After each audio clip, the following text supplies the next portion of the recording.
conseguiram se estruturar enquanto ciência, né? Quem é o fisioterapeuta do índio, o que ele faz? Uma outra coisa para nós pensarmos é ressignificar o papel do fisioterapeuta ao longo desses 44 anos de reconhecimento profissional. A fisioterapia e a terapia ocupacional são ciências muito novas. Nós datamos de 13 de outubro de 1969, nosso reconhecimento profissional. Então, dentro da área da saúde, nós ainda estamos engatinhando. Nós temos aquela concepção de fisioterapeuta como aquele profissional que vai somente reabilitar pessoas. Hoje, a visão que se tem da fisioterapia não é mais somente essa. Nós começamos, há pouco tempo, e esse pouco tempo nos remete mais ou menos à Declaração de Salamanca de 94, a LDB de 96, iniciar esse diálogo entre profissionais de saúde e educação, sendo hoje pautado nas potencialidades. Cai a palavra déficit, cai a palavra disfunção, cai aquele nome, aquela pessoa que mostra somente o que ela não pode fazer, e aparece, na verdade, nesse discurso, o que ela pode, o que é possível frente àquela patologia. Isso é extremamente interessante, porque muda totalmente a ótica desse processo de saúde e doença. Próximo. Então, quando a gente se questiona, fisioterapia, do que nós estamos falando? O que efetivamente é fisioterapia?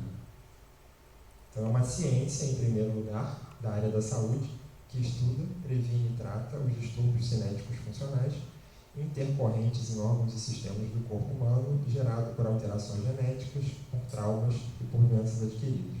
Então, hoje, fisioterapia não é medicina, não é uma área de especialização da medicina, a fisioterapia tem o seu lugar, é uma profissão de nível superior, que estuda, previne e trata os distúrbios relacionados ao movimento intercorrente de um órgão ou sistema causado por questões diversas. Fundamenta suas ações em mecanismos próprios, sistematizados por estudos de diversas áreas, como a biologia, a morfologia, que é a ciência que estuda a forma, as ciências fisiológicas, que estudam a questão de como funciona o organismo no seu meio natural, a bioquímica, a biofísica, a biomecânica, a cinesia, que é o estudo do movimento, a patologia de órgãos e sistemas do corpo humano e as disciplinas comportamentais e sociais. Eu grifei algumas coisas em vermelho que eu acho que vale a pena dar um destaque. Primeiro, nós temos mecanismos terapêuticos próprios, o que nos diferencia de todas as outras profissões. Então, cada profissão da área da saúde vai atuar de uma forma. Nós temos 10 áreas, 10 tipos de recursos terapêuticos que nós vamos fazer uso. E hoje nós trabalhamos com a questão das disciplinas comportamentais e sociais, ou seja, tentando integrar esse sujeito, tentando incluir esse sujeito na sociedade. Nós não ficamos mais somente preocupados com o processo de doença, com o que falta, e sim qual é a melhor maneira de integrar esse indivíduo na sociedade. Essa é uma definição do COFITO, que é o Conselho Federal de Fisioterapia e Terapia Ocupacional. Então, como é que surgiu toda essa história? A fisioterapia surge no Brasil no final da década de 30, ou seja, mais precisamente em 1939, até meados da década de 40, 1945, através da Segunda Guerra Mundial. Então, nós surgimos para reabilitar, e aí tinha uma visão muito de recuperar os soldados da Segunda Guerra Mundial. Em 1950, surge uma nova necessidade da nossa intervenção, que é o surto da poliomielite. Então, tentarmos, na verdade, minimizar os déficits físicos e motores ocasionados pela poliomielite. Próximo. Então, nós éramos totalmente pautados no modelo biomédico, e aí vem a briga, e numa questão somente de reabilitação, porque hoje não dá mais para conceber saúde somente como ausência de doença. Então, hoje a gente concebe saúde como uma questão do bem-estar biopsicossocial do indivíduo, e hoje a fisioterapia não engloba somente reabilitação. Reabilitação é um dos nossos deveres, um dos nossos atributos, mas hoje a gente olha para o sujeito numa visão mais globalizada, numa visão mais integralizada da saúde. O Código de Ética Profissional foi aprovado em 78, ele traz bastante avanços em relação à atuação profissional, e ele traz para a gente a atuação do fisioterapeuta em diversos níveis de saúde, ou seja, a partir de 1978, nós passamos a atuar na prevenção, na promoção e no processo mesmo de saúde, ou seja, nós já tínhamos uma preocupação em anteceder o processo de doença, de interferir naquele processo para que aquilo não ocasionasse um déficit, não ocasionasse uma falta, não ocasionasse uma deficiência. E ele cita uma coisa bastante interessante que diz: o respeito à vida humana, preservando a integridade física ou psíquica do cliente. Então é a primeira vez que ele não usa o termo paciente, ou seja, aquela pessoa que porta alguma coisa, não gosto disso, não, portar, porque parece que porta um objeto, aquela pessoa que tem aquela doença, pensando sempre que é a pessoa que tem a doença e não a doença que tem a pessoa. Isso traz para a gente uma outra visão também. Eu não trato um joelho, eu não trato um tornozelo, eu não trato a patologia que a criança tem, eu trato uma criança, uma pessoa que apresenta uma alteração também do conflito. Então, falar um pouquinho da ótica, saúde e doença, dos padrões de normalidade, a questão do diagnóstico e prognóstico. Então, hoje, muito se trabalha em cima do rótulo, e aí na educação isso é bastante presente, a necessidade do professor em tentar dar para aquela criança um rótulo, um diagnóstico, seja ele clínico, seja ele psicológico. Então, o problema hoje é o diagnóstico. E aí se diagnostica e não sabe o que se faz. Então, caímos na mesma coisa. Essa ansiedade dos pais em detectarem patologias, em detectarem esse processo de doença, em detectarem o que o meu filho tem, essa busca incessante pela cura, mas deixamos de lado o sujeito. Então, esses padrões de normalidade trazem para a gente bastante problemas quando não sabemos lidar com esses desvios da normalidade. O que é ser normal, o que é um padrão considerado normal, por que ele desviou desse padrão normal, se desviou por quê, desviou como, desviou quanto, o que eu posso fazer para tornar a vida daquela pessoa o mais normal, entre aspas, possível. Até trocaria essa fala de normal por funcional. O que é funcional para aquele sujeito? Qual é o potencial que ele traz? A questão do diagnóstico e do prognóstico, o que ele tem, que doença ele traz, qual é o prognóstico disso? É bom, é ruim, é reservado? O que ele tem é uma coisa que está instalada e não vai progredir, aquilo progride. Mas muito além do diagnóstico e prognóstico, nós traçarmos uma perspectiva, uma meta, que seja alcançável, uma meta que seja efetiva. Não adianta eu querer, aqui no caso para os nossos alunos, já que estamos falando de fisioterapia na escola, uma meta que de início ele não vai alcançar. Pensando sempre nisso tudo como um processo. Não posso pensar em fisioterapia, acho que o José também vai colocar isso na terapia ocupacional, como um produto. Eu não tenho uma conta exata, não trabalho com ciência exata, que aquilo vai durar 1, 2 meses, não sei o tempo que vai durar. Vai durar o tempo em que aquele sujeito vai ser trabalhado, vai ser estimulado para me dar, num determinado tempo, uma resposta. E aí cai um pouco essa questão do rótulo. O diagnóstico passa a fazer parte de um processo, mas não é o ápice daquilo. Ou seja, a minha preocupação primeira é sempre com a pessoa. Falar de reabilitação, já que temos esse viés ainda muito arraigado da fisioterapia enquanto reabilitação, e aí eu trago até em vermelho essa questão do processo, é um processo de reabilitação, de recuperar, de regenerar, de refazer, de proporcionar as condições de saúde para o nível anterior ao processo de doença. Então é isso que geralmente se espera. De fazer de outras maneiras o que se fazia antes. Isso na criança é mais fácil, se pensarmos na neuroplasticidade que está aí. Hoje, a saúde e a educação se debruçam nesse tema. A questão do cérebro, a questão de fazer de outras formas, de outras vias aquilo que se perdeu, pensando que o cérebro da criança é bastante plástico, então uma intervenção o quanto antes se faz necessária, pensando sempre que estimulação precoce, ela não é precoce, ela é essencial. Esse termo precoce nos remete a uma ideia meio errônea, que é de você antecipar fatos e ações, que na verdade não é.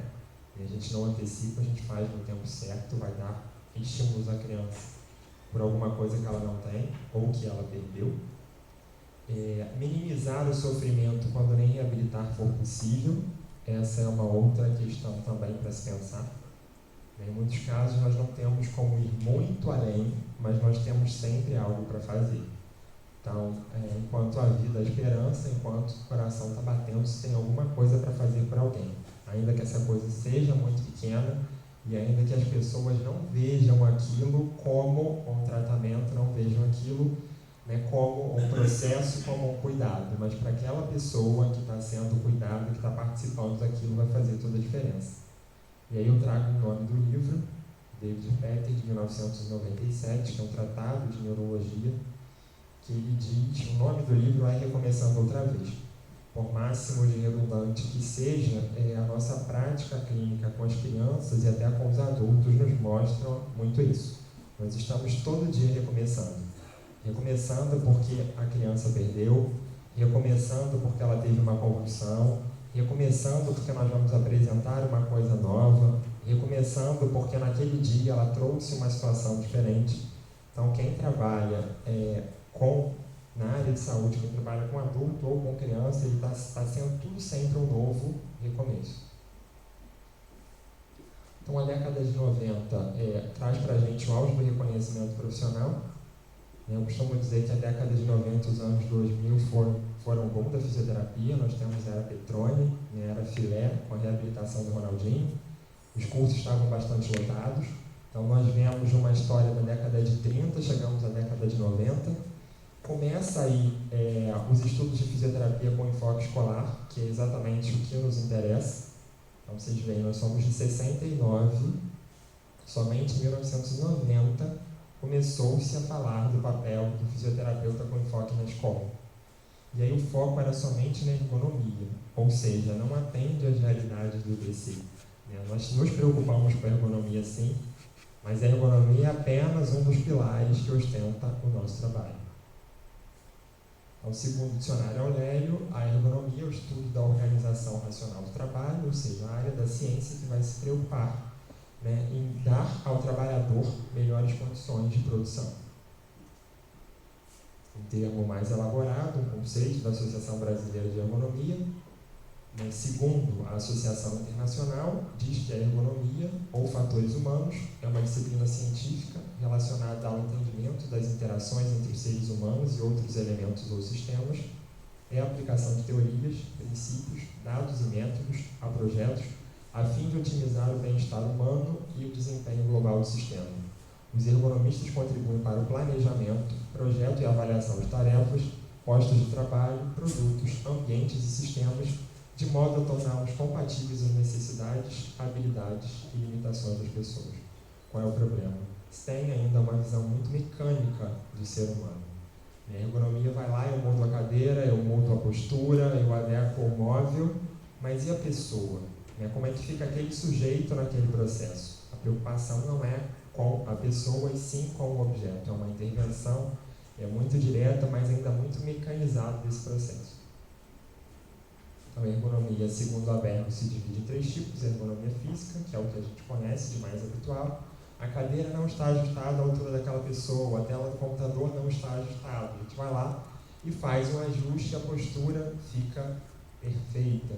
E aí traz para a gente também uma postura ideal, o conceito do que é ideal, o que é funcional dentro de uma escola especializada. Eu não posso pensar em postura para um aluno que tem baixa visão, ajeito a postura do aluno e ele para de enxergar, tira o campo de visão. Então são várias vertentes que nós desbarramos todo dia e que é difícil de mostrar para as pessoas que não lidam com a nossa clientela essa realidade. Como é que você não vai trabalhar a postura de fulano? Eu vou trabalhar a postura de maneira que ele não se fixe numa postura específica, que ele conheça aquele movimento, mas que aquele movimento para aquela pessoa, aquela posição para aquela pessoa não é funcional. A ergonomia cognitiva lida direto hoje com essa relação da cibernética, essa relação do homem-máquina, ou seja, qual é o melhor sistema para eu operar a máquina, o que eu devo fazer com essa relação entre o homem e o computador, entre o homem e toda essa rede social em que nós vivemos, ou seja, um mundo cada dia mais isolado, a questão das ilhas, menos contato, tudo que a gente da fisioterapia não quer, ou seja, eu quero estar com o outro, eu quero tocar o outro, eu quero lidar com o outro, eu quero participar desse processo com o outro. E a ergonomia organizacional também tem crescido bastante, que é a questão da produção. E isso perpassa por diversas áreas. A engenharia de produção tem um foco bastante grande, a questão da arquitetura tem um foco bastante grande, ou seja, organizar um ambiente de trabalho de modo que se produza mais e melhor. Hoje o fisioterapeuta tem um papel, que é a fisioterapia em ergonomia, que está muito pautado em empresas, pautado em algumas escolas particulares já tem um profissional fisioterapeuta, mas pensando somente na postura. Trabalho bastante estanque, ou um trabalho bastante direto, em que eu vou, observo a postura, corrigir e acabou. Então fica uma coisa meio perdida, uma coisa meio isolada no caminho. Eu não tenho a troca, não tenho o processo, não tenho o trabalho da equipe multidisciplinar. Eu falo, o outro me ouve, o outro traz as queixas e a gente vai tentar resolver juntos. Então, a formação desse profissional, né? Quem é a formação do fisioterapeuta, como se dá essa formação, como se perpassa isso? É uma formação em construção, assim como eu acho que é a formação do docente. Porque não existe curso específico de fisioterapia para trabalhar com a nossa clientela, como eu acho que também não existe curso para professores. Então, o que se faz? Né? Nós vamos construindo o nosso conhecimento ao longo do caminho, de erros e acertos. Espero que sempre mais acertos do que erro, né? Nós profissionais de saúde não podemos errar, porque o erro pode muitas vezes ter uma proporção muito grande. Então a gente busca conhecimento de áreas diversas e vai tentando montar, né, o nosso programa de tratamento, tentando nos adequar à nossa realidade, tentando nos apegar a alguns autores, a alguns pesquisadores, a algo que embase efetivamente o nosso trabalho, a uma base que me subsidie o meu processo. Porque não dá para eu ser apegado ao autor X, porque ele não consegue, muitas das vezes, né, abranger todas as minhas necessidades. Então a gente pega de um, de outro, traz isso para uma análise muito apurada, e isso aqui de fulano me serve, isso aqui do outro me serve, eu crio em cima do que eu já vivi, né, da minha prática, um trabalho e nós seguimos. É uma coisa que ainda temos muito que crescer. Eu acho que, né, o Benjamin, enquanto instituição especializada, é um campo de formação muito grande para nós, profissionais da fisioterapia e da terapia ocupacional, especificamente, né, porque tudo que aprende aqui só se aprende aqui. Posso falar porque fui estagiário, fui voluntário, hoje sou profissional. E às vezes a gente comenta algumas coisas em congressos, em seminários, com os próprios alunos da pós-graduação que nunca ouviram falar de coisas desse tipo, porque não tiveram a oportunidade de vivenciar esse trabalho. Por quê? Porque muitas das vezes só vai entender quem oriente. Né? Os profissionais não são formados com esse olhar. Então, o que nos cabe a pensar de fisioterapia com enfoque escolar? Primeiro, na postura. Ou seja, qual é a melhor postura para aquele aluno, pensando sempre na postura como uma questão individual, né? Não existe a postura perfeita, não existe a postura ideal dentro da realidade IBC. Então, se a gente pega um livro que vai dizer a postura ideal é essa, que o pé esteja no chão, o joelho esteja em 90 graus, para a gente nem sempre vai ser assim. A questão das alterações físicas, o que esse aluno traz além da cegueira? Hoje nós percebemos que ele tem trazido bastante coisas, né? E que às vezes é observado até pelo próprio professor que não tem condições de dar, né, um diagnóstico, um prognóstico mais apurado e solicita uma avaliação. Isso é bastante interessante, essa questão desse trabalho multidisciplinar, dessa troca, que pede um olhar de um profissional da área. A questão do estresse infantil, e aí quando nós pensamos esse estresse, não no estresse no sentido psicológico, mas esse estresse físico, né? E a gente traz a questão do peso da mochila, o peso dos livros, os cadernos, as cadeiras que não são adaptadas, é boa para um, é boa para outro, um é pequeno, o outro é grande, as cadeiras são padrão, toda a questão da realidade do Braille, coloca cadeira com mesa, coloca somente, né, cadeira universitária, como é que fica isso para a realidade das crianças? Para os menores o que é melhor, para os maiores o que é melhor, a questão do desenvolvimento motor e seus desvios. Então, o que é normal, o que a gente espera dentro de cada realidade, dentro de cada idade, o que desviou, quando desviou, o que esse desvio traz para mim. E aí a questão, né, de estar estudando sempre e todo dia. Quem escolheu trabalhar com essa área não tem como. A fisioterapia com enfoque escolar, a criança é um retrato daquele momento. Eu preciso trazer uma história desde a gestação para chegar naquela idade de 8, de 9, de 10. Diferente, às vezes, de um paciente adulto, ele traz uma queixa num determinado tempo e eu trabalho com aquela queixa daquele tempo para frente. Não tem como pensar em criança sem pensar na concepção, sem pensar na gestação, sem pensar em todo esse desenvolvimento que vai me trazer diversas nuances, diversas possibilidades de pensamento para que eu chegue efetivamente a uma hipótese diagnóstica ou, na melhor das hipóteses, um diagnóstico. Ou seja, eu consigo fechar dentro do meu conhecimento específico de fisioterapeuta aquilo que a criança tem. A fisioterapia com enfoque escolar, né, ela faz uma interseção bastante interessante entre duas áreas, que seriam os elementos da motricidade humana e a questão da aprendizagem. Então, como é que se efetiva isso? Qual é o meu papel dentro de duas áreas que, a princípio, são de todo mundo, né? Principalmente a questão da motricidade. O fisioterapeuta trabalha com movimento, o terapeuta ocupacional trabalha, o psicomotricista trabalha, o fono trabalha com alguns, o professor de educação física trabalha com todos. Eu não sou professor de educação física, não tenho interesse de trabalhar os mesmos objetivos que ele, mas trabalhamos com as mesmas coisas. O professor de arte, né, é movimento. A questão da aprendizagem, né, é do professor, e aí vem o psicopedagogo, o orientador educacional, várias pessoas, o professor de educação física, porque ele vai ensinar alguma coisa, né, vai trabalhar com esse processo de ensino-aprendizagem, e nós no meio, né, na verdade, cerceando, fazendo aí a interseção desse processo. O que sobra para a gente? Eu nem diria o que sobra porque é muito feio, na verdade, o que nos cabe, quais são as nossas reais possibilidades? Então, nós vamos trabalhar com isso diretamente, né, coordenação motora global, ou seja, movimentos amplos, coordenação motora fina, movimentos precisos, e a importância de se trabalhar isso desde a educação infantil, né, para facilitar o processo de leitura escrita em braille ou em tinta, a questão do equilíbrio, da lateralidade direita e esquerda e da noção de espaço-temporal, ou seja, percepção do tempo e do espaço.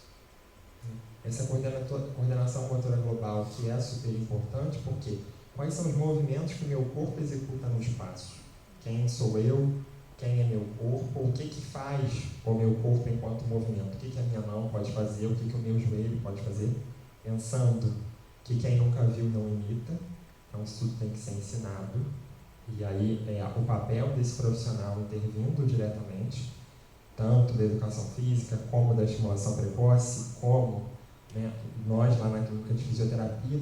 Só que qual é a nossa nuance diferente? Muitas das vezes nós vamos ensinar quem tem alguma outra alteração. Então ele traz uma patologia de base, ele traz alguma alteração que vai prejudicar aquele movimento e que nós vamos ter mecanismos ou tentar mecanismos para favorecer aquilo de maneira mais funcional possível.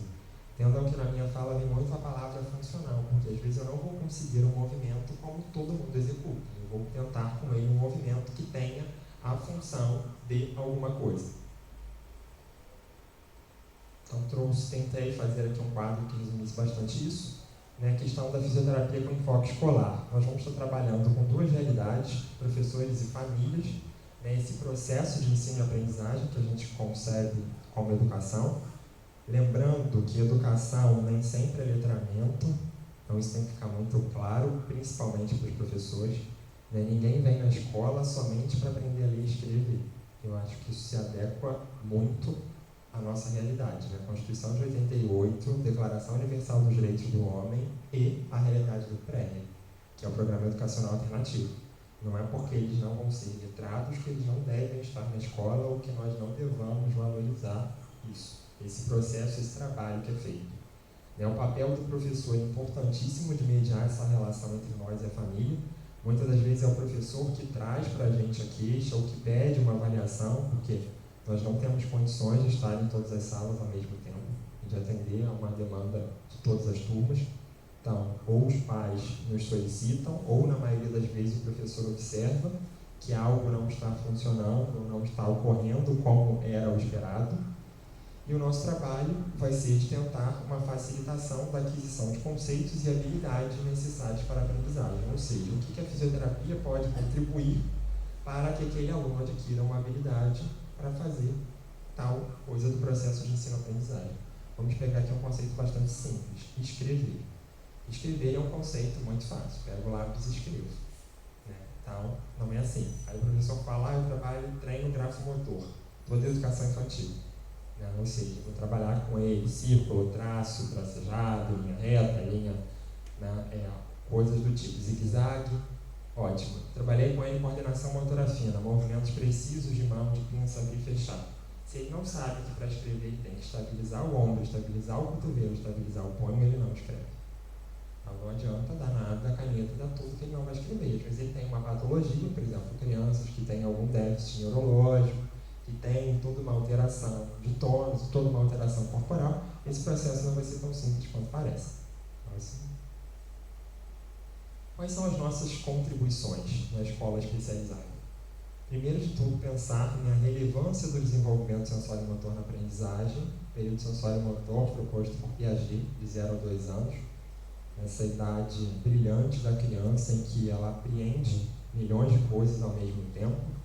Então, vocês veem que a palavra sensório-motora, né, cabe ao fisioterapeuta uma intervenção, um olhar, uma direção, proporcionar para essa criança diversos estímulos, identificação de padrões posturais característicos de determinadas lesões. Algumas coisas são bastante características porque o professor sabe que aquilo não é normal, como ele diz. Ele não sabe o que é, mas ele não sabe que é normal. Então, às vezes a gente olha e já consegue identificar, isso aqui é um padrão característico de uma lesão X. Caracterização dos déficits e impedimentos causados por esses padrões. Então, vamos pegar aqui um exemplo clássico na escola. A criança tem paralisia cerebral, né? Encefalopatia crônica não progressiva da infância, o nome técnico. E aí uma criança com paralisia cerebral, nem sempre ela vai ter retardo mental, deficiência intelectual. Mas ela vai ter toda uma alteração postural, toda uma alteração motora, que vai dificultar, ou às vezes até impedir, dependendo do grau, dela realizar um determinado movimento. Então nós vamos, a partir desse diagnóstico da paralisia cerebral, da encefalopatia crônica, ver o que ela pode, o que ela não pode, e começar a trabalhar com o que ela pode até ela chegar ao melhor padrão, ou seja, o que ela pode fazer melhor dentro daquele quadro apresentado. Desenvolvimento de relações profissionais indispensáveis ao trabalho de equipe. Isso para a gente é bastante claro em relação à fisio-TO, somos do mesmo conselho, né, teoterapia ocupacional. Pensamos muito juntos e eu acho que hoje se pensar junto deveria ser todo mundo pensar junto. A gente sabe que isso é difícil, algumas pessoas são muito arraigadas aos seus valores, às suas concepções, mas ninguém tem mais como trabalhar sozinho, principalmente pensando na inclusão. Não tem como se incluir sozinho. O professor não consegue incluir o aluno de fato, o profissional de saúde não consegue incluir de fato. Então nós precisamos falar uma linguagem que seja específica, sim, mas uma linguagem também que seja comum, em que eu me faça entender numa escola, em que o professor se faça entender lá para mim numa linguagem mais simples, para que a gente possa caminhar, tendo sempre como foco o nosso aluno. Orientar o professor quanto ao uso de equipamentos, dispositivos de suporte, adaptação e facilitação de padrões posturais. Hoje nós vivemos isso aqui também no IBC, hoje é comum cadeira de roda para as crianças e para os adultos. Hoje já é comum pessoas amputadas, pessoas que usam calhas, aquelas botas, como se fossem umas botas, né, as órteses afro, que pegam pé e joelho, que até há pouco tempo a gente não via. Crianças que só ficam na cadeira de roda, que já não fazem mais troca de decúbito. Então nos cabe orientar esse pai e orientar também esse professor quanto à necessidade desse recurso. E tipo, para aquela criança é mais interessante ficar na cadeira de roda, porque ela vai ter uma postura melhor, que colocá-la de repente num banco em que ela fique toda torta e que possa trazer para ela diversas complicações.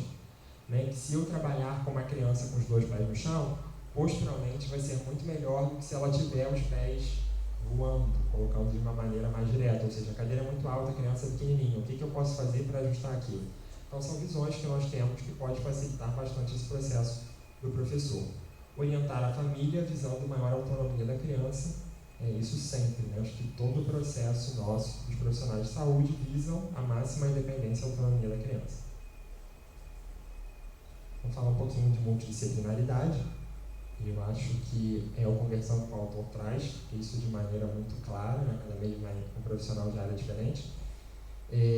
Pensar hoje na multidisciplinaridade é uma coisa nova, mas que já não é tão nova. Eu acho que a palavra da vez hoje era transdisciplinaridade, que é o que eu gostaria de trazer para cá, porém nós ainda não vivemos isso de maneira plena, mas eu acho que nós vamos caminhar para isso e eu espero que caminhe.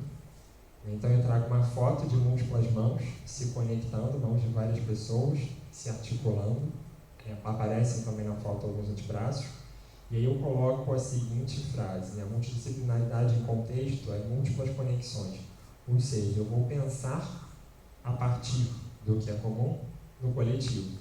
Então eu coloco um ponto de vista X, aquela criança, e todo mundo vai dar, na verdade, a sua opinião acerca daquele fato. E aí nós vamos chegar a essas múltiplas conexões. Ou seja, eu vou traçar, né, eu vou tecer alguma coisa da rede, você outra, o outro, e essa rede vai se expandir, e aí eu tenho uma visão melhor desse todo. Próximo. A multidisciplinaridade em contexto, trago ali a foto de um hemisfério cerebral. Acho que hoje é o grande enigma nosso, da saúde e da educação, né? Pensar nessa máquina tão poderosa do cérebro. Esse cérebro está, para os colegas que não enxergam, cortado ao meio, e aí eu estou vendo essa imagem, e aí eu pergunto para vocês, o que esse cérebro traz para vocês? O que vocês poderiam falar daquela imagem para mim? Ou para quem não enxerga, o que o cérebro representa para vocês? Vai cair na mesma coisa. Vamos construir juntos o conceito de multidisciplinaridade pensando no contexto do cérebro. O que a educação traz em relação ao cérebro?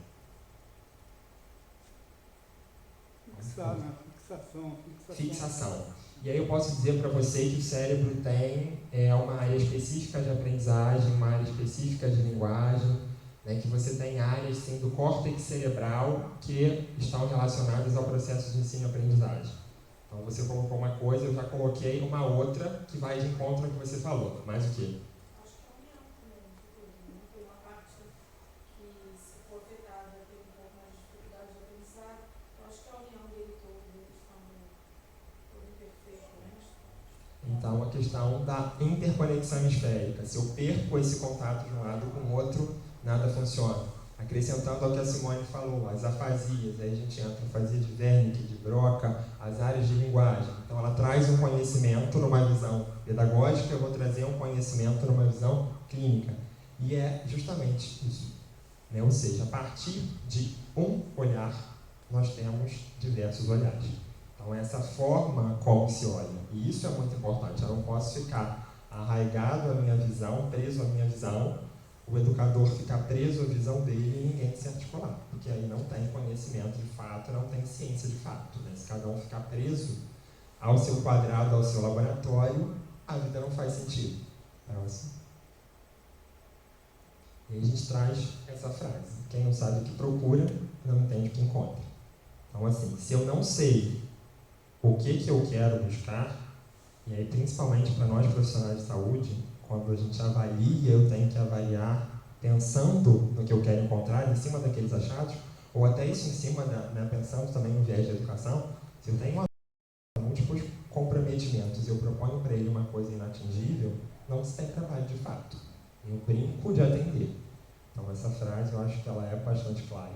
Claro que nem sempre tem umas coisas que fogem da nossa alçada, que fogem do nosso conhecimento, síndromes raras, que a gente se debruça desesperadamente em cima de livros, mas a gente já tem que partir de uma hipótese. Isso me traz esse achado, isso, na verdade, representa isso para mim, aquilo, eu tenho essa lesão, eu tenho essa postura, eu vou trabalhar em cima do quebra-cabeça para que eu tente, na medida do possível, ir montando aquele todo. A fisioterapia no Benjamin. Nós começamos em 2002 com um profissional, que hoje não está aqui, está numa reunião do conselho, que é o André. Hoje nós temos 5 profissionais. O âmbito de atuação escolar, nós temos uma parceria bastante estreita com a estimulação precoce. Então hoje nós atendemos algumas crianças que são encaminhadas para a gente, que além do trabalho de estimulação precoce fazem um trabalho conosco. A equipe de educação infantil, na medida do possível, nós também tentamos atender a um número grande de crianças e temos essa relação bastante direta. O ensino fundamental, primeiramente o pessoal do primeiro segmento, mais precisamente ainda do primeiro ano. São crianças que estão naquele processo de aprendizagem da leitura escrita e que às vezes por alguma desordem apresentam dificuldades. E as crianças do programa educacional alternativo. O trabalho multidisciplinar com terapeutas ocupacionais, médicos, professores, fonoaudiólogos, psicólogos, musicoterapeutas e assistente social. O Josué está falando de educação física, porque eu coloquei professores de uma maneira geral. Ele vai entrar supervisão, educacional, orientação educacional. Então, peguei um dado de março. Nós temos hoje, em março de 2014, tivemos 45 alunos em atendimento. Né? A nossa área preponderante de atuação é a neurologia, mais especificamente a neuropediatria. Né? Atendemos alguns pacientes com alterações traumato-ortopédicas, ou seja, alterações de postura, alterações de marcha. Atendemos crianças, às vezes, com algumas disfunções em pediatria, num contexto mais geral, não tem síndrome, não tem nada, foi lá, uma intervenção, acabou. E atendemos alguns casos de síndromes que cursam com reumatologia. Então, que tem deformidades, que tem algumas coisas. Vou pegar um exemplo clássico aqui, síndrome de Marfan. Aquela síndrome que a pessoa vai perdendo a visão, fica muito, muito, muito alta, chega a 2 metros e pouco. A síndrome de Marfan, ela tem um componente reumatológico. Próximo. E aí, a que conclusões nós chegamos? Trago uma foto de uma menininha, de Maria Chiquinha, bem pequenininha, gordinha, fazendo um desenho com lápis de cor verde. Ao lado dessa menininha tem vários outros lápis de cor. Para quem me conhece sabe que eu gosto assim, pouquíssimo de brincar, para não dizer o contrário. Eu acho que não tem como trabalhar com criança sem trabalhar com brinquedo. Não tem como trabalhar com criança sem trabalhar com felicidade, sendo feliz, porque se eu estou numa escola, eu tenho que pensar que eu só lido com crianças, ou que eu vou lidar com crianças. E por que eu trago, na verdade, essa foto como conclusão? Tudo que parece simples nem é tão simples. Para uma criança normal, aquilo é um processo natural, pega o lápis e desenha. E aí Toquinho já dizia que uma folha qualquer eu desenho um sol amarelo. Não é tão simples assim para quem tem alguma lesão. Próximo. Por quê? Porque eu preciso sempre repensar o meu fazer fisioterapêutico, me colocar à prova, me colocar à mostra, me questionar o que eu estou fazendo aqui, colaborando na dimensão educativa. Se eu não repenso o meu trabalho, aquilo passa a não ter sentido. Então, assim, qual é a real contribuição do profissional fisioterapeuta aqui? Com certeza não é, ou ao menos não deveria ser ocupar espaço. Então, por isso até que a gente traz a questão da palestra, de a gente tentar mostrar para o professor essa possibilidade, esse campo de atuação, esse campo de ajuda. Nós estamos lá para fazer um trabalho em equipe. Né? É uma proposta sempre de facilitar potencialidades. O que ele traz para mim, o que ele já sabe fazer, o que eu posso avançar em cima daquilo que ele já tem. De promover a autonomia, de possibilitar a funcionalidade. Então, vocês vejam que em momento nenhum eu volto a falar de processos de doença. Né? Cai, aquilo para mim é um contexto, mas que eu vou buscar o que se tem para além daquilo. E hoje, pensando nesse âmbito da inclusão, que vem aí também desde 94, 96, do fisioterapeuta tentando favorecer a inclusão. Na verdade, a gente acredita na inclusão, eu acredito na inclusão, mas eu acho que nós estamos muito longe de termos uma inclusão com qualidade, pensando que incluir não é somente estar juntos e pensando que inclusão não se faz somente com profissionais de educação e saúde que não queiram se doar para a inclusão. Então, para nós incluirmos, nós temos que, primeiro, saber o nosso papel e, segundo, exercer o nosso papel. Porque só saber e não exercer, nós também não vamos chegar a lugar nenhum. Próximo. Então, obrigado. Vou chamar o Josué para falar um pouquinho da TO para complementar essa fala, já que nós somos do mesmo conselho e o trabalho é bastante integrado. Obrigado.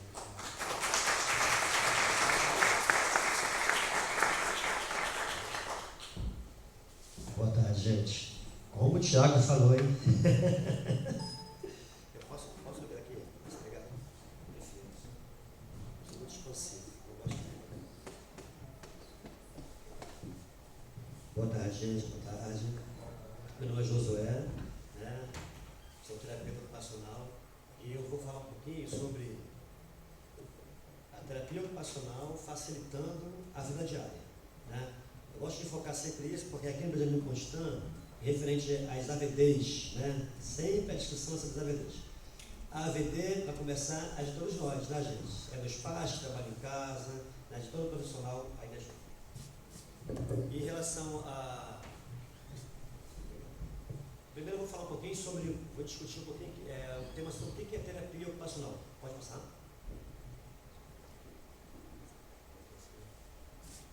Terapia ocupacional, né, é a profissão regulamentada de nível superior, né, decreto número de 938-69. Então, eu gosto muito dessa definição da USP de São Paulo, que ela fala que a terapia ocupacional é um campo de conhecimento, de intervenção em saúde, na educação e na esfera social, que reúne tecnologias orientadas para a emancipação e autonomia das pessoas, que apresentam com razões ligadas às problemáticas específicas, né, tanto física, sensorial, psicológicas, mentais ou sociais, temporária ou definitivamente dificuldade na inserção, a participação na vida social. Engloba o ser humano, né, a criança como um todo, né, como todos nós somos. E a outra definição que eu gostaria de colocar, como discussão, que Francine, que é esse autor aqui, ó, que é o modelo lúdico, é uma terapia ocupacional, que faz um trabalho lindo sobre o corpo, sobre a motricidade humana, tem um trabalho de pesquisa lindo, que nos ajuda muito a compreender, né? Porque eu gosto muito de focar, como o Thiago gosta muito também, que é o lúdico, né? A terapia ocupacional, como é uma escola, a gente vai ter a visão que vai usar o lúdico para dar autonomia, mas vamos ver lá na frente que no setor que eu trabalho, não tem só crianças, né? Tem os adolescentes, que o olhar é diferenciado, e tem adultos, né? A terapia ocupacional dessas vertentes diferenciadas. Então, Francine fala que a terapia ocupacional é a arte e a ciência. É uma arte porque a sua aplicação vem da habilidade do terapeuta ocupacional em aplicar princípios e objetivos terapêuticos em determinados contextos, como eu expliquei, né? Se vai trabalhar com criança, eu vou focar o lúdico, o adolescente, vou focar, de repente, no mercado de trabalho, a sexualidade, né? Já com o adulto, né, com uma pessoa adulta que perdeu a visão há pouco tempo, como é que é essa autonomia? Como é que é usar essa bengala, se locomover, se proteger, e ao mesmo tempo sem sexualidade? Então, dentro do contexto que se insere essa pessoa que é encaminhada para o setor, né, que vamos avaliar, vai ser avaliado e vai ser uma estratégia de atendimento, tá? de atendimento. E é a ciência porque repousa sobre um trabalho rigoroso sustentado no trabalho terapêutico. Porque, não gosto de falar assim, há uma reabilitação, né? É reabilitação sim, mas como estamos numa escola, ao mesmo tempo, é para dar autonomia para essas crianças. Próximo.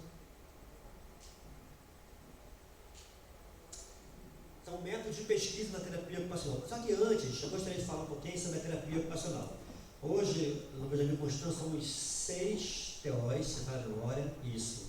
São duas habilidades básicas, 2 TOs na casa 3, né, que se trabalha especialmente com AVD, né, treinar o jovem, o senhor, né, o adolescente, o adulto, na reabilitação na casa, na organização da sua casa, na sua autonomia, na sua alimentação, como organizar uma casa. É isso, Aline? Não é isso, gente? E a Luciene trabalha na casa 4, que é surdo-cegueira. É o mais difícil, né? Assim, é um setor que está até que a Eliane, que está cobrindo lá as férias dela, é um trabalho muito difícil também, mas é muito gratificante. E onde eu trabalho, que o cafeterapia, que é o TO geral. Né? Como é que acontece esse encaminhamento? O professor vai avaliar a criança e a dificuldade no aprendizado. Por quê? Aí, normalmente eu peço o professor, deixa eu parecer, né? Por que ela está com dificuldade no aprendizado? É porque ela está o quê? Ela está hiperativa, ela não se concentra, ela está presa na cadeira, ela não tem interesse. Então, cada uma dessas etapas, dessa dificuldade que ela está tendo, vai ser um trabalho diferenciado, né? O terapeuta ocupacional vai enfocar. Tá? Então, eu gostaria também de fazer um método de pesquisa que o Gisel, de 2000, fala que durante uma avaliação não se deve presumir que somente os métodos comuns de diagnóstico, né, do desenvolvimento possa fechar um prognóstico. Isso se referindo à criança, tá, gente? Deve-se buscar outras situações improvisadas, seguindo pistas fornecidas pelo comportamento das crianças durante esse processo. Né? E Gisel também fala o seguinte, que nós não ensinamos uma criança a andar, a engatear, nós damos oportunidade. Né? No caso daquele Benjamin Constant, são crianças que têm a disfunção visual. Né? 80% praticamente dos estímulos vem pela visão. Como ela não tem, para ela, lógico, tem um ciclo normal da evolução dessa criança, mas o terapeuta ocupacional, a fisioterapia, outras áreas, vão focar esse desenvolvimento normal da criança para facilitar, né, gente? Essa autonomia dela, mas focando sempre essa autonomia. E Spackman, de 2002, fala: as avaliações pediátricas feitas por terapeutas ocupacionais devem incluir os componentes motor, sensorial, dos marcos do desenvolvimento nas áreas, como a brincadeira, né, na escola e nas habilidades de cuidados pessoal, as AVDs. Então, sempre focando as AVDs, né, gente? Tudo é AVD. Aí eu falo assim, por que AVD é só para...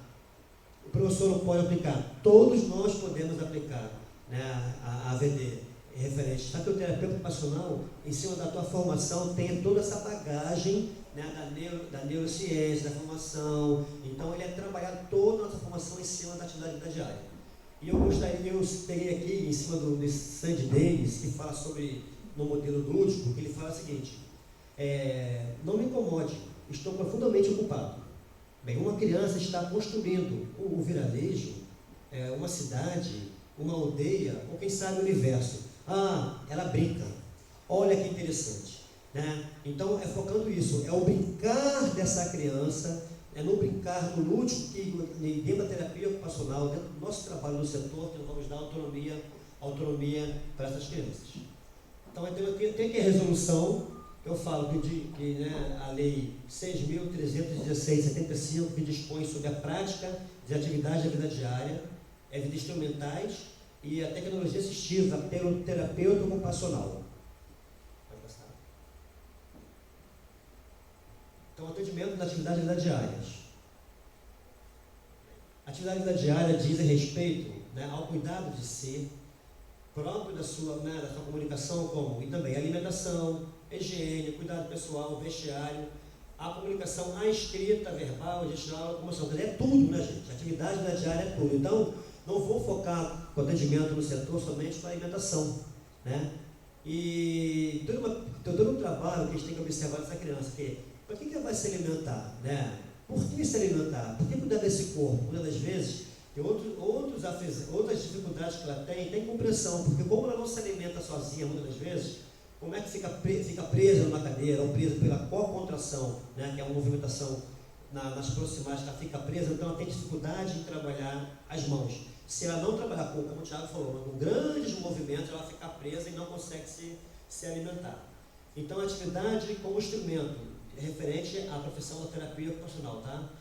Difere a ação do terapeuta ocupacional, que ele seleciona, ele analisa, ele adapta a atividade a cada indivíduo e situação.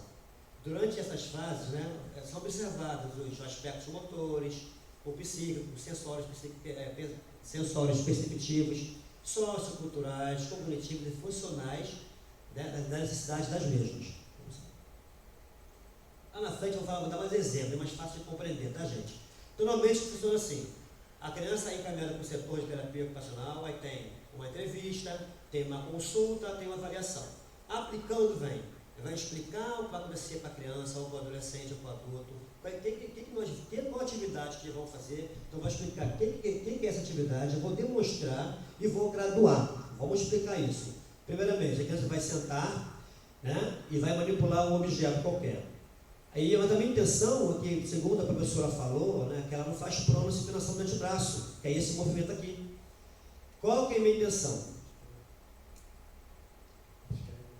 Gente, olha só, fazendo só aqui um tecla SAP. Movimento de pronossupinação.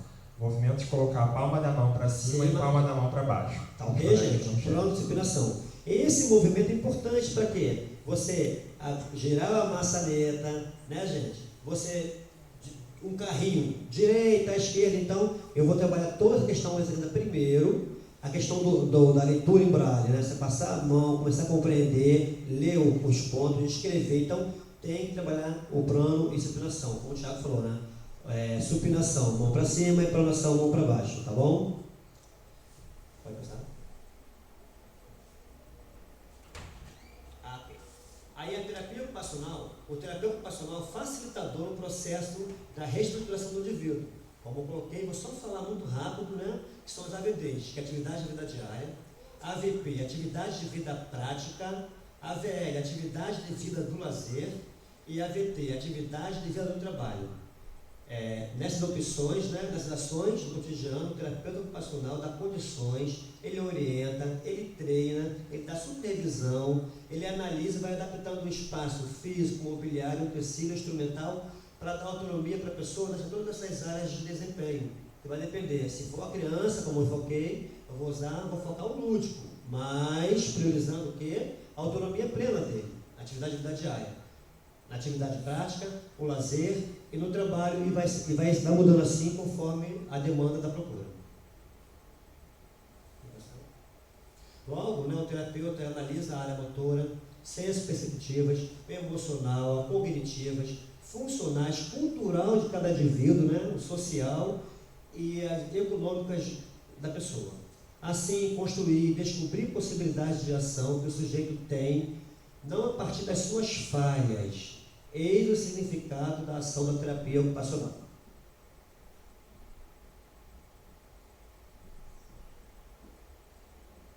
Ok. E o que nós vamos privilegiar, né? A definição de Hobbes sobre independência. O que é independência? Pode pôr. E o que é autonomia? Alguém saberia me dizer? Independência e autonomia? Alguém quer arriscar? Só falar. Quando diz assim, independência, o que é uma pessoa independente? Você consegue fazer tudo sozinho? Ok. Tá. Aí esse autor, interessante que ele frisa o seguinte, que a independência é quando a pessoa não depende de nada, né? Você tem autonomia plena, mas todos nós dependemos de alguma coisa, né? É um óculos, no caso aqui, por exemplo, constante, dificuldade de usar a bengala, de usar o ombro para se orientar, né? Ou então o computador, alguém que possa fazer um trabalho para a gente, quer dizer, então sempre tem uma dependência, não é isso? E referente, e a autonomia? Autonomia, quem pode decidir o que é autonomia? Ao quanto eu gasto, como é que eu uso a minha independência. Ok.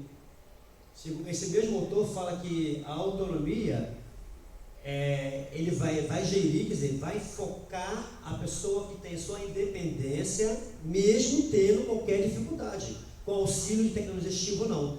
Ele vai ter que ser autônomo, né? Quer dizer, vai fazer sozinho, com independência. Isso que nós enfocamos com nossas crianças, né? A criança normalmente vai no setor de terapia ocupacional, normalmente vai para um monitor de aluno, vai com os pais. Primeira vez, beleza, vamos lá, vamos mostrar o caminho certinho. Na segunda vez sim, na terceira vez sim, na quarta vez não. Ela vai começar, eu vou buscá-la assim, ela vai começar a reconhecer esse espaço, vai mapear esse local e vai dar autonomia para ela, usando bengala ou não, entendeu? Usando a minha voz, né? A minha voz como referência ou não, mas ela vai ter que ser autonomia, tem que ter autônomo. E o Penta, ele fala sobre heteronomia, né, Tiago? É engraçado ser esse tema, né? Mas ele fala o seguinte, que o sujeito se recria por uma ajuda exterior. Então, é sobre esse trabalho que eu estou focando até no trabalho de pesquisa do mestrado. Opa. Tudo bem, é esse aí. Então, mesmo dentro desse protesto, desse contexto, ele vai ter que ter autonomia, mas usando o terceiro, usando tecnologia assistiva para ter sua autonomia. Quer dizer, tecnologia assistiva, usando a bengala para poder se locomover, usando um lápis para engrossar um lápis, um borrachado para engrossar, para poder segurar, porque tem dificuldade na apreensão, pista em pressão, para fortalecer essa musculatura. Então, o terapeuta ocupacional vai usar todo esse mecanismo para dar autonomia. Tipos de aplicação, como eu coloquei, eu uso muito o modelo lúdico com as crianças, né? Eu uso o brincar. Aí eu uso a técnica do Bobat, que é a inibição dos reflexos anormais. Bobat, esse pesquisador interessante, né? Ele é médico, né? A esposa é fisioterapeuta, a esposa, pesquisar sobre isso. Se eu inibindo o reflexo anormal, eu consigo melhorar retificando esse corpo, esse tronco. O que acontece? A criança que tem a disfunção visual, como ela não tem como se espelhar, ela tem que tocar e segurar. E muitas das vezes esses reflexos anormais vêm com patologias associadas, né? Não é só a disfunção visual. Aí tem que retificar, ajudar a organizar esse corpo para que seja mais funcional possível. Ok? E o BOVAT, que usa neuromuscular proprioceptiva. Que é isso? Compreender as articulações, até onde vai a minha articulação, o máximo dos arcos desse meu corpo. Eu abri meus braços, né, como fosse o Cristo Redentor, até onde vai esse meu braço? Né? Então, são questões que a gente pode trabalhar com o método do CABAT, que trabalha toda a questão postural dessa criança. Aí eu botei aqui um pouquinho para poder mostrar, né, a atuação de cada um dentro da minha experiência, né, e lógico, ajudando também, buscando livros, né, para poder ajudar. Então, assim, a fisioterapia, Thiago depois me corrige, mas o Daniel que está aqui, né, a Antônio, para ver, aplica particularmente a função motora. Ok, gente? Lógico, hoje tem outro conselho, né? Hoje a fisioterapia, a terapia ocupacional, outras áreas mudou, viu que não é só a área física, acabou isso, né? Tem contexto que essa pessoa vive para poder dar autonomia plena a ela, não é só questão física, ok? A fonoaudiologia estuda a comunicação e a linguagem. Tá? Tem um fonoaudiólogo aí para falar alguma coisa mais? O psicólogo, a esfera efetiva, o serviço social de dinâmica familiar, não coloquei educador físico, depois a gente pode ver isso aí, e o terapeuta ocupacional, o que ele faz nesse contexto? Né? Aí é a questão que eu gostaria de enfocar. Diferentes atuações, vou colocar aqui, da terapia ocupacional. Tá? Então, a terapia ocupacional, como eu coloquei, os profissionais encaminham para o setor. Se é infantil, né, eu vou trabalhar com infantil, vou trabalhar com lúdico. Aí são crianças encaminhadas da estimulação, do jardim, são alunos, são do PREA, também que são encaminhados para lá. Mas o foco principal é sempre a dar autonomia para essas crianças. Lógico, trabalhar com esse corpo, como é que está esse corpo, como é que está essa família, para depois sim vem trabalhar. Como eu foquei, o adolescente é diferenciado o atendimento. O atendimento é na fase, né, de profissão, sexualidade. Então, dentro do setor, juntamente com a equipe, a gente vai trabalhando essa questão com essa criança, com esse adolescente. O reabilitando é diferente. O reabilitando, muitas das vezes, pode ir para a casa 3, para trabalhar com AVT, mas lá elas avaliam, né, uma dificuldade que ele tem na lateralidade. Como lá não tem um espaço, né, encaminha para o setor. Então, lá no setor, vou trabalhar a questão toda desse corpo dessa pessoa, que perdeu a visão há pouco tempo ou não, como é que você trabalhar se reabilitando na sua globalidade, né, para dar autonomia para ele. E eu também trabalho com um grupo de convivência, quer dizer, é uma escola, né? Seria essa parte educacional, mas tem um grupo de reabilitandos, eu tenho um grupo de adolescentes e o foco maior, lógico, é o público infantil. Como é que funciona o atendimento no setor? O atendimento normalmente pode ser uma ou duas vezes por semana, individual ou em dupla, ou tem grupos, como vai vencendo as etapas, com sessão de 40 a 60 minutos, no caso das crianças, né, que a gente tem muito ligado aos professores, a gente tem a reavaliação a cada semestre com a equipe, até antes, bimestral, que eles nos chamam para nós conversarmos como é que está o andamento dessa criança no aprendizado, né? O que mudou na escola, se facilitou, se está mais fácil para a criança o aprendizado, a questão da postura, da coletividade, da participação dela como aluno dentro do campo escolar. E eu gosto de focar muito também, né? Depois que tivesse várias etapas, né, gente, focando a autonomia, aí eu falo bem, agora falta a orientação à mobilidade. Então eu trabalho no setor, sempre trabalhei, sempre foquei isso, a orientação à mobilidade, que objetiva proporcionar ao deficiente visual segurança, eficiência e conforto na locomoção e na sua independência. A orientação consiste em perceber, né, o ambiente e localizar-se. Sempre eu falo, normalmente, essa autora aqui, a Francina, fala que é muito interessante que a gente tem que usar nosso corpo como referência. Muitas das vezes a gente pega uma criança no setor que ela usa como referência a porta, usa como referência a pia. Ela não usa o eu dela, né? A pessoa que é. Então é eu que modifico o espaço, né? Eu que entro no espaço que é o concreto, que está parado, inerte, eu entro em movimento. Então, como é que esse corpo em movimento, e dependendo da entrada que vem estar, se eu entro pela janela, se eu venho lá do fundo e venho para frente, já mudou todo o contexto. Então, é isso que eu trabalho com essas crianças, né? o mapeamento desse espaço, então usando o corpo como referência e nunca o ambiente em si como referência. Então isso envolve a percepção tátil, sinestésica, auditiva, olfativa, visual nos casos das que têm baixa visão, estabelecendo o posicionamento, como eu falei, né, correto, mas com ela referente aos objetos, não o objeto contra ela.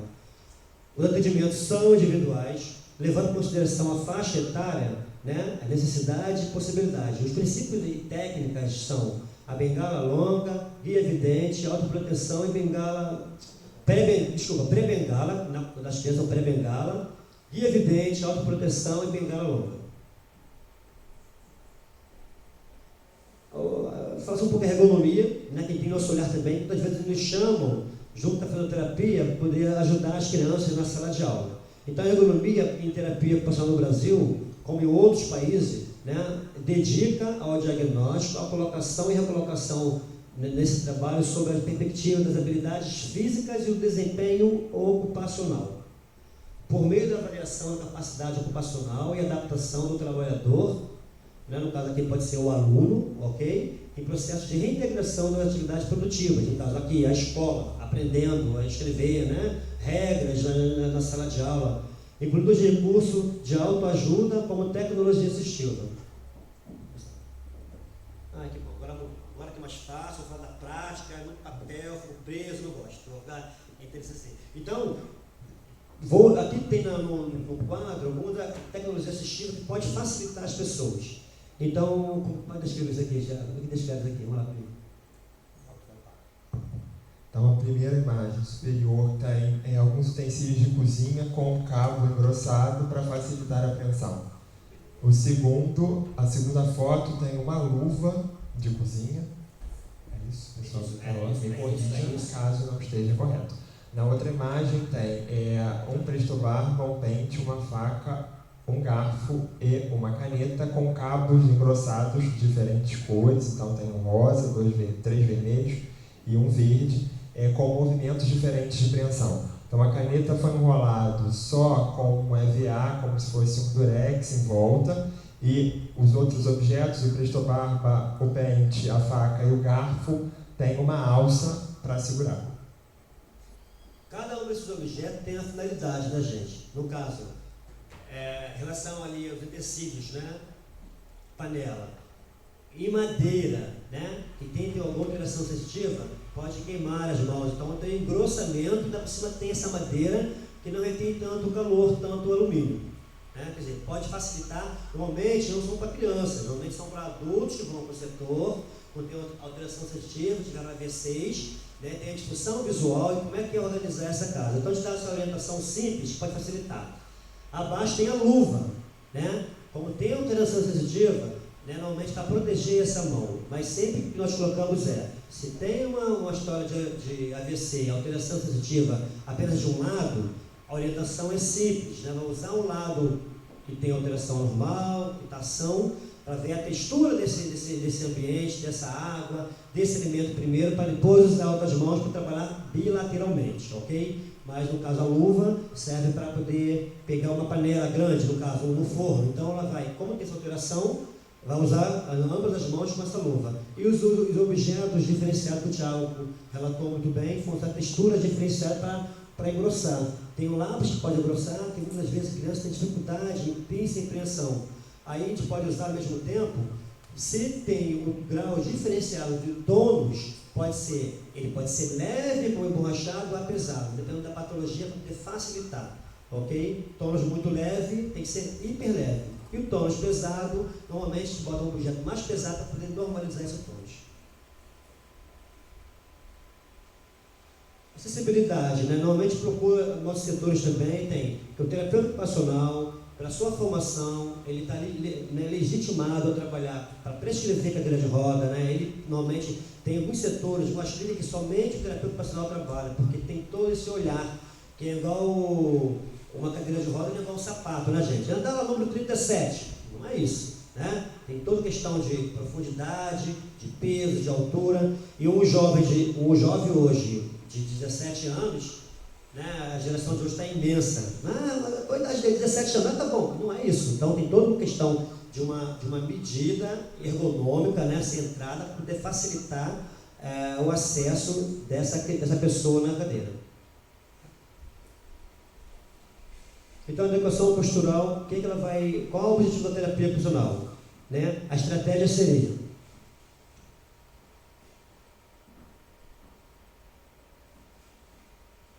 que é a estabilidade, é o elemento corporal, é o conforto, e o objetivo geral é a função, né? Para melhorar a função dessa pessoa, o cadeirante, no caso. Aqui no quadro eu tenho algumas adaptações simples que eu fiz no setor. Exemplo, eu vou falar aqui um pouquinho, tá, Thiago? Aqui à direita temos uma cadeira comum, que foi de uma mãe de uma reabilitando, que ela foi no setor falando o seguinte, que a minha filha tende a cair para o lado esquerdo, Josué. Como é que eu faço para me ajudar? Eu falei, traz a cadeira para eu ver. Ela trouxe a cadeira que ela usava para o banho, e o que eu fiz? Uma coisa simples, que deu hiper certo, ela gostou muito, até tirei foto, né? Lógico, eu poderia comprar, né, gente? Uma tecnologia mais cara, mas dá para adaptar, né? Tão simples. Então, eu coloquei no setor, eu tinha esse material, é aquele emborrachado de natação, como é que é o nome? Aquele espaguete, não é isso? Eu usei esse espaguete, fiz a medição nessa menina, deu muito legal, ficou ótimo para ela, sendo que ela ficou, né, sentada bonitinho, mas ficou com o pé pendurado. Aí eu sugeri, até esse modelo que tem aqui, que está na foto, que é uma placa de isopor, que depois, não estou mostrando aqui, depois nós forramos ele com couro bonitinho para pudesse usar no banho, para que ela pudesse ter esse apoio, né, gente? Tem que ter o apoio, poder ter noção desse corpo, para equilibrar esse corpo. E do lado, pois não? Ela cai para o lado, né? Ela tem uma alteração, essa menina teve uma história de AVC, então ela tende a cair para o lado esquerdo. Lado esquerdo, né? É. Mas o que eu não entendi o espaguete, não entendi. O espaguete, a cadeira comum, certo? Uma cadeira de plástico comum, né, de bar. E o que eu fiz? Eu preenchi toda a parte da altura das costas dela, revesti ela com esse espaguete. Espaguete é aquele material, ok? Aquele macarrão. Revesti ali e fui ver a postura dela. Ali ajudou a retificar. Para as costas ou o pescoço? Para as costas e também nos lados dela da mão. No braço dela, no ombro, entrou no ombro. Então ela retificou, jogou o corpo dela, alinhou o corpo dela para o centro da cadeira. Entendi. Compreendeu? Aí ajudou um pouco, né, para evitar contratura e deformidade. Por que eu foquei isso também, tá, gente? Eu, trabalhando com ela, vi que não tinha nenhum bloqueio articular. Né? Se é uma contratura antiga já, entendeu? Não seria tão alto assim esse apoio, porque poderia, como está tendo já ela já com esse bloqueio articular, iria dar dor, iria machucar, não iria ajudar, não ia ser funcional para ela nesse momento. Então, se tivesse mais um contratura da deformidade, teria que usar esse arco que já tem, para não deixar o arco, piorar mais a qualidade da dela. Então, ia parar por ali. Como deu para trabalhar bastante, antes de eu colocar ela na cadeira, foi trabalhado com ela toda a questão desse corpo, né, lateralidade, né, alongamento, boba, de cabas, todas as técnicas que eu falei. Aí eu vi que realmente não tinha nenhum bloqueio, então ela se posicionou, retificou o tronco, ficou muito legal. Tá? Do lado esquerdo tem uma senhora que teve um AVC e ela estava com dificuldade de usar pinça e pressão. Ela não foi para fisioterapia não, foi para terapia ocupacional direto. Então o que eu fiz? Eu peguei uma fita, ali no caso, uma fita branca, pode ser qualquer fita, esparadrapo. Eu peguei todos os dedos da mão dela e puxei para a palma, puxando uma flexão, palmar, ok? Deu para compreender? Não deu para compreender? Tentando fechar a mão. Fechando a mão toda, a mão dela ficava aberta, eu fixei a mão com a fita para poder alongar. Por que eu fiz isso? Também porque ela não tinha nenhuma contratura de deformidade. Então a mão dela ficou fechada com esse auxílio, com essa tecnologia que eu fiz. Deu para compreender? Deu? Aí depois, aos pouquinhos, eu fui liberando essa fita e ela, né, conseguiu movimentar os dedos, abrir o dedo, né, esticar os dedos. Aí depois eu novamente peguei e puxei a mão dela para os dedos para a palma e fixei com a fita. para poder forçar, porque eu vi que não tinha nenhum bloqueio, porque ela tinha apenas uma dificuldade de pinça e preensão. O que é a pinça e preensão? Você trazer os seus dedos, tá? Por exemplo, polegar com o indicador, colocar na pinça, na pontinha, todos os dedos. Aí vem polegar com o indicador, polegar com o dedo médio, polegar com o anelar, polegar com o dedo mínimo. Ela não fazia isso ativamente, fazia passivamente. Que isso? Eu dando suporte a ela com o movimento, ela conseguia levar, depois ela conseguia fixar. Quer dizer, uma prova que não tinha nenhum bloqueio. Então, dá para puxar, dá para trabalhar essa questão com ela. Então, primeiramente é isso. Depois sim, pode passar próximo. Logo depois ela está sentada. Tiago, ajuda aí. Ela está sentada, tem uma caixa grande, né? Uma caixa, uma tampa cheia de texturas diferenciadas, bolas, feijão, tem arroz. Depois eu trabalhei tudo isso com ela, eu ia ver como é que estava a parte funcional, como é que estava a habilidade dela, manual e manipular objetos diferenciados. No caso dela, especificamente, ela tem visão. Então, comecei a orientá-la, primeiro, como até a dificuldade de pressão, os objetos maiores, ok? Ela pegou a bola, aí a bola tem ela inteira e tem ela em caixa, meia bola, né? No caso, meia. E comecei a focar assim, quer dizer, trabalhando com ela pinça e pressão para que desse autonomia. Ao mesmo tempo ali, eu retifiquei o tronco dela, ao mesmo tempo eu fortaleci esse punho, né? Eu trabalhei todos esses dedos, a autonomia desses dedos, e textura diferenciada, cor diferenciada, tamanho diferente. Quer dizer, olha só que quantas possibilidades a gente pode fazer numa atividade tão simples como essa, quando tem esse olhar diferenciado, ok? Já quanto tempo que eu tenho? Acabou? 5 minutos. Aqui é um caso rápido de uma criança que veio nos procurar também, que ela tinha uma dificuldade muito grande, que a mãe falava assim, não adianta, Josué, ele não consegue se alimentar sozinho, eu tenho que dar na boca, ele não consegue se alimentar. Tudo bem, por quê? Não, como ele não consegue se alimentar, eu pego e dou para ele. Eu falei, mas o que ele gosta? Aí eu marquei com ela, no dia específico, na semana seguinte, ela me trouxe o que mais gostava, que é um bolo, como está ali, está um pote fechado, um bolo de laranja, e um refrigerante. Então essa garrafa de refrigerante é dele. Ela compra vários tipos de refrigerante ou suco e bota nesse pote, ok, gente? Então ele não tinha noção, né? Normalmente ele não tinha noção porque ele não manipulava esse cacho de refrigerante. Ele somente dava no copo e acabou. Eu falei, não, peraí. Aí comecei a trabalhar com ele, mostrei para ela que ele consegue. Eu peguei, primeiramente, pedi para ele que tirei a tampa do pote. Nesse dia foi Guaraná, né? Tem um belo bem característico. Eu identifiquei para ele que era Guaraná e pedi que ele cheirasse. Nisso que ele cheirou, automaticamente ele abriu a boca, né? Olha que legal. Quem não quer a boquinha, né, gente? Muito bom. Eu falei, não, você vai. Antes disso, né? Trabalhei juntamente com o corpo dele, com as mãos, não tinha nenhum bloqueio articular, todos os arcos articulares, né? Da mão, do punho, do cotovelo, tudo ele fazia tranquilamente. Então, gente, é só questão de. Ele estava assim pelo desuso, né? Para facilitação da família. É mais fácil, vamos dar rápido, porque tem, além da disfunção visual da gente, tem um comprometimento cognitivo, né? Ele tem um atraso muito grande, então, questão da família, para poder facilitar o horário, para vir mais rápido, então ela dava alimento para ele, então ela acostumou com isso. Então, mostrei para ela, aos pouquinhos, olha, ele conseguiu na primeira foto, ele está segurando, eu dei para ele que ele segurasse esse refrigerante. Primeiramente não tem a foto aí, mas eu segurei junto com ele, ele viu o peso desse refrigerante, né, o peso do frasco, né, da garrafa do refrigerante com o peso, e falei, olha, é o que você mais gosta, tua mãe trouxe, vamos lá. Tirei a tampa e eu escondi ali o rosto, né, porque como não tem autorização ainda da mãe, e peguei ele logo depois, ele teve uma dificuldade, ele cheirou, gostou, mas se negou a levantar, né, a tomar um refrigerante. Aí eu peguei e botei alguns canudos para ele. Nesse canudo, o que eu fiz? Molhei o refrigerante com o canudo, toquei no lábio. Automaticamente ele abriu a boca e querendo sugar. Eu falei, tá vendo, mãe? A mãe vendo, olha só. A mãe brincou assim, olha como é que ele é esperto, como é que ele quer fazer nada. Eu falei, é isso, aqui, né, a terapia ocupacional é descoberta, né, gente? Então é isso, dá autonomia plena na pessoa. Ele tem dificuldade sim no aprendizado? Tem, mas o momento ali é o quê? É sua autonomia, né, de sua alimentação. É o cuidado com o seu corpo, né, se vestir e se proteger. Pode passar?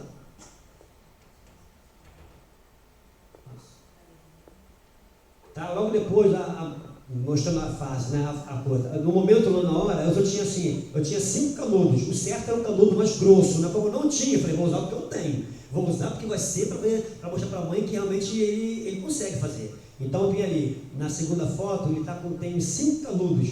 E assim que eu toquei o canudo na boca dele, eu tirei, ele abriu a boca, porque ele é gostoso, é o que ele sempre consome, e eu botei na garrafa de novo. Falei, não, agora vamos lá, vamos sugar, você consegue. Fiz todo o teste com ele, eu não sou fonoaudiólogo, né, gente? Quando eu vi que ali está tudo íntegro, é só questão dele trabalhar mesmo.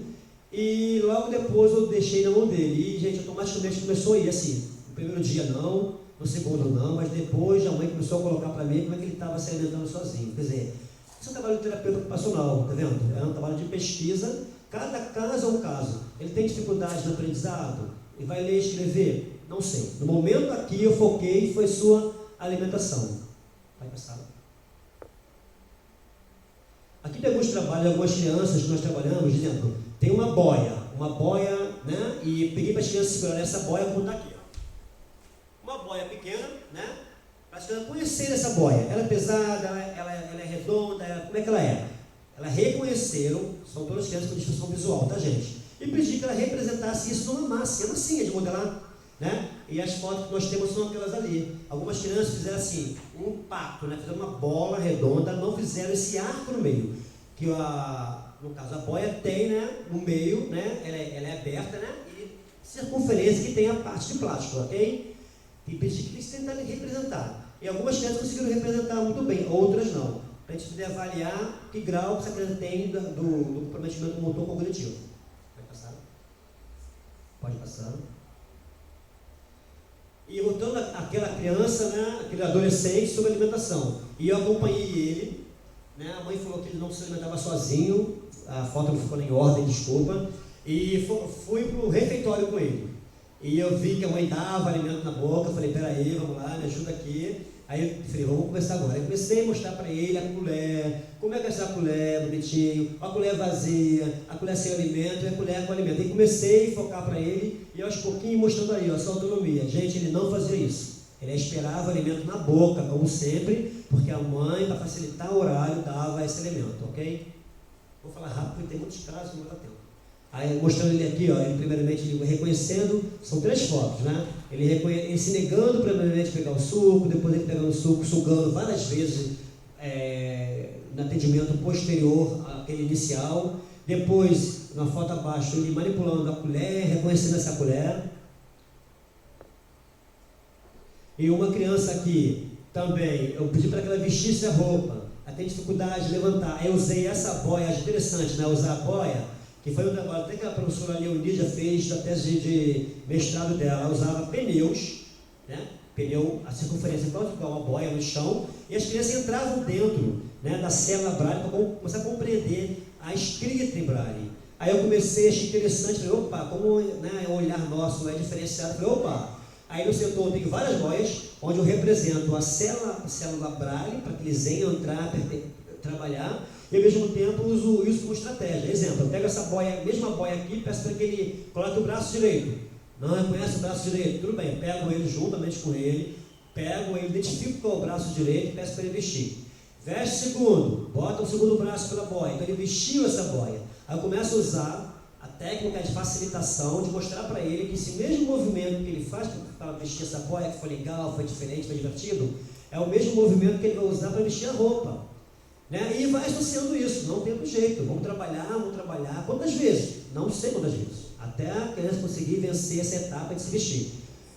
Depois disso, eu pedi que ele vestisse a mesma roupa. Ele vestiu a roupa, como está mostrando na foto abaixo, que ele vestiu e não identificou o lado da roupa. Um outro trabalho para pesquisa, né, para mostrar lá. Pegar a criança e identificar primeiramente o lado da roupa. Eu deixei ele livre. Então, como ele pegou a manga, foi vestido, acabou. Então a roupa ficou ao contrário. Ficou praticamente a parte aberta para trás, com reta para frente, ok? Que ele está com fecha-cleca, ele tem.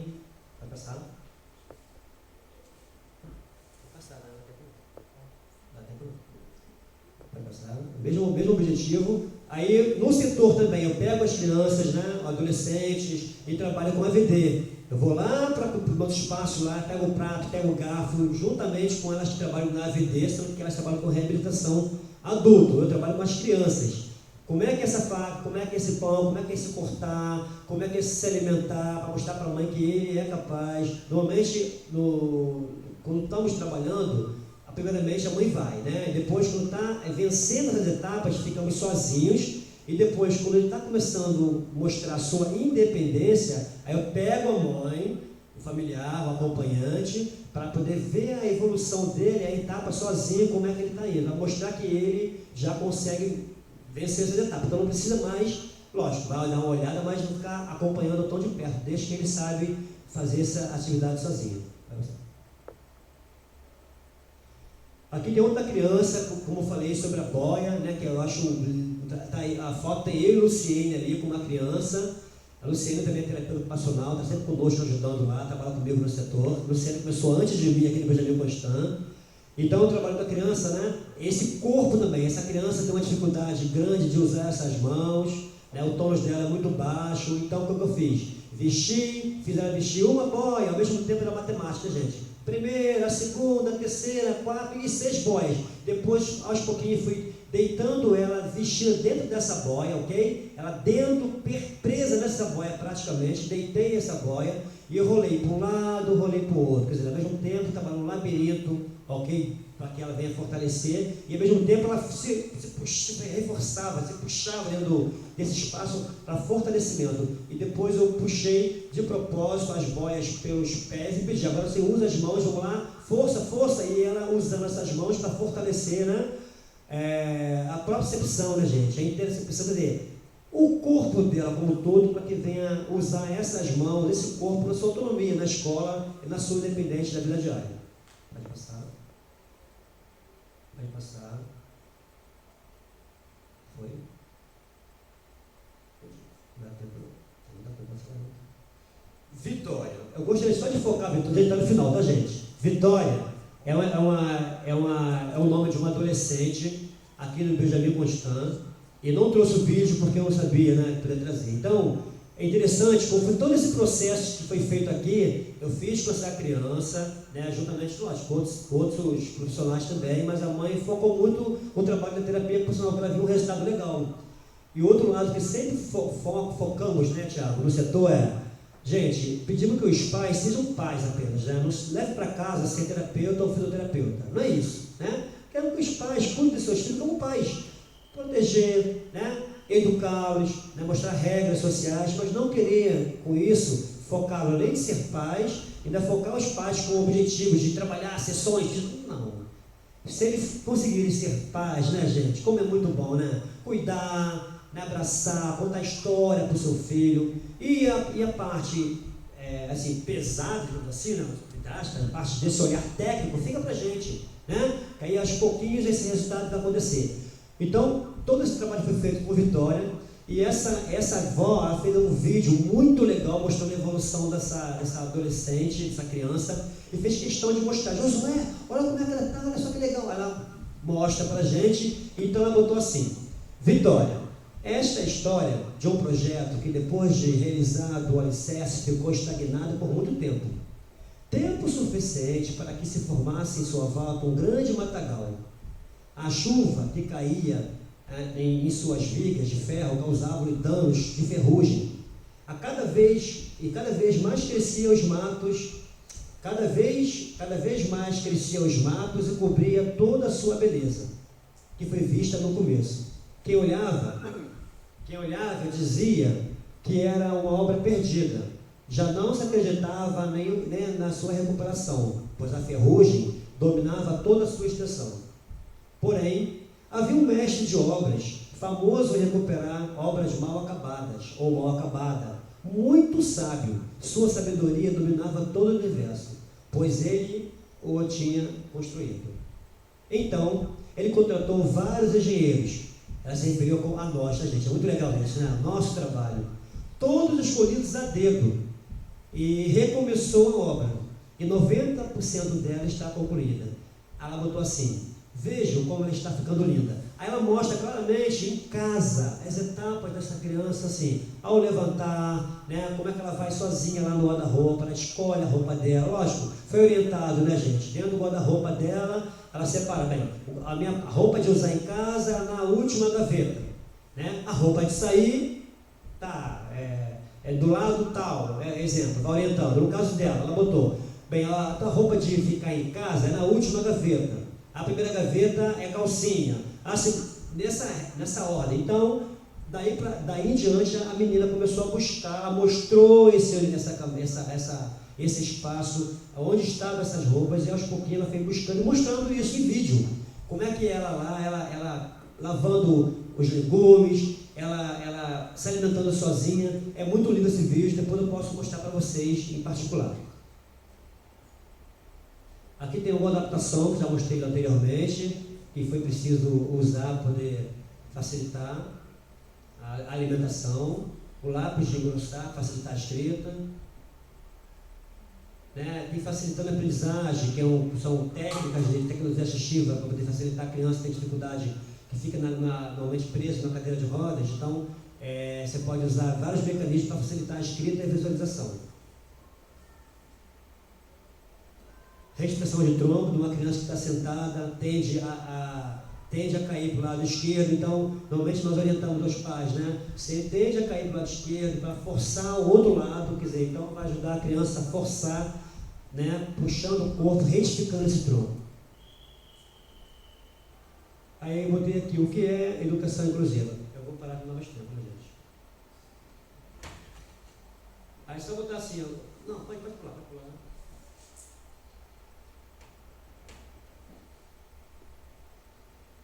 Eu obrigado, porque não dá tempo de falar tudo, gente, é muita coisa.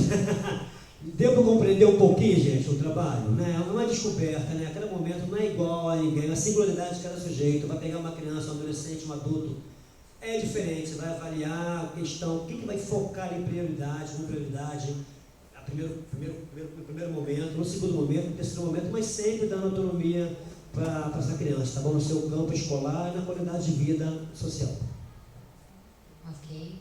Quem tiver alguma pergunta para fazer para o Thiago e para o Josué, a gente abre agora para as perguntas, mais 15 minutinhos. Fique à vontade. Tem 15 minutos? Para vocês perguntam.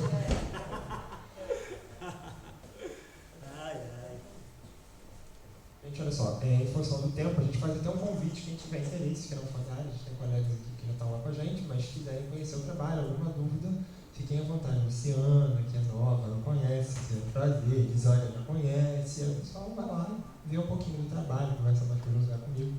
Será um prazer receber. O que eu quero dizer não é bem uma pergunta. Meu nome é Sueli Cortes, eu sou professora do primeiro ano, trabalho com alfabetização com crianças com visão, sem visão, e hoje numa turma que tem crianças todas sem visão. Então é o seguinte, o que eu quero dizer é que essa equipe, esses meninos que trabalham, que tem Josué, tem mais 2 aqui, e outros que eu nem sei o nome de todos, né? É uma equipe muito grande, muito dedicada, muito competente, e eu tenho experiência de trabalho deles com alunos meus em retificação de postura, né? Que foi o caso do Plani, né? E crianças que a gente atendeu naquele grupo, né? Com a Léo, e que vimos grandes progressos. Então, assim, a competência, a dedicação, o amor e você acreditar naquilo que você faz com amor e com competência, o resultado assim, é muito grande. Então, o apoio que eles nos dão na sala de aula, fazendo esse atendimento, tem assim inúmeros exemplos que a gente poderia citar, e não interessa até a gente dizer os nomes, né, porque não faz sentido, mas crianças que tinham dificuldades muito grandes, e depois do atendimento do trabalho lá, são crianças que a gente vê hoje aí, andando sozinho, entendeu? Indo para todo lugar da casa, orientados, não, aqui tio Josué ensinou aqui, o Thiago falou isso, o André falou aquilo, entendeu? Então, assim, é muito interessante o carinho e a confiança que eles passam, entendeu? Para essas crianças. Então, assim, é um trabalho que eu não tenho nem como agradecer e dar parabéns a vocês pela competência e dedicação, pelo apoio que vocês nos dão na sala de aula, e, assim, orientações que foram dadas para melhor postura e adequação do mobiliário, adaptação e tudo mais. Então, sim, eu fico até emocionada de ver, entendeu? E eu estou sempre lá com eles, vivo socada lá na fisioterapia, e assim, eles dão um apoio muito grande, vale a pena conhecer o trabalho deles, entendeu? Vocês estão assim de parabéns mesmo, sabe que eu falo isso como colega, amiga, e um respeito muito grande que eu tenho pelo trabalho de vocês. Mais alguma pergunta? Raquel. Ok, a gente vai encerrar a conversação com autores de hoje. Eu gostaria de agradecer a todas as pessoas que estão presentes aqui, os nossos palestrantes queridos, o Tiago, o Josué. A gente pede, por favor, para as pessoas que quiserem declaração, pegar agora no final do evento. E aqueles que não esqueçam também de registrar a presença no final do nosso livro. E muito obrigada a todos e parabéns pelo trabalho.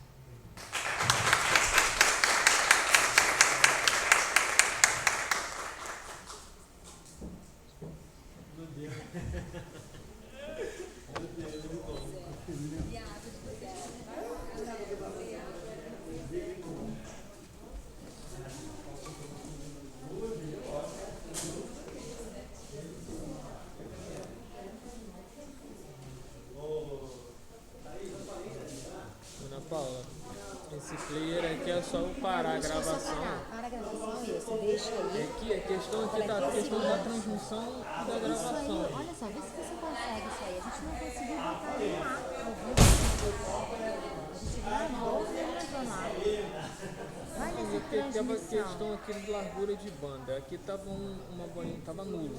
Ele tava dizendo que tava nulo. Aí ele tava meio que reiniciando, toda hora tava meio que intermitência daqui. Ele voltava e ia, caía como se estivesse caindo na internet, voltando, caindo e voltando. E aí a transmissão aqui sempre zerava. Quando caía, ela zerava e parava. Quando voltava, aí começava a contagem novamente. Mas aí Quer dizer, aquela dúvida, foi ou não foi?